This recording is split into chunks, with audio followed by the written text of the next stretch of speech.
Good morning, I'm Corazon Saed. Naka-assign ako sa primary. Nag-a-assist sa mga grade 1 while eating and playing at the playground. I work in Rose Hill for almost 10 years. Ang memorable experience ko sa Rose Hill ay ang pagkakaisa, pagdadamayan, at pagmamahalan. Even mga parents, they will treat you as a family. Yeah.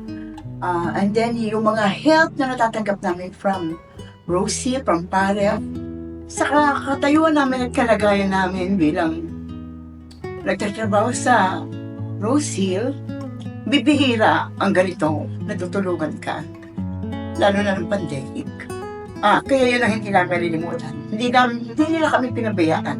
Nag-stay kami sa Rose Hill kasi napamahal na sa aming mga bata, mga guro, then mga staff, lahat napamahal na sa amin. Parang hindi kami makontento na nasa bahay lang dahil naiisip namin yung mga bata, paano sila pag wala kami, paano sila pag may kailangan, di ba? Then also mga teachers, ganun din, then mga staff, basta lahat ng nasa PAREF. Sa Rose Hill, thank you so much po sa lahat ng tulong na binigay niyo sa amin, sa lahat ng pagmamahal na binigay niyo sa amin. You treat us as a family. Together, kahit may ups and downs, nandiyan kayo, nag-help sa amin. Thank you so much po. Hindi natin malilimutan.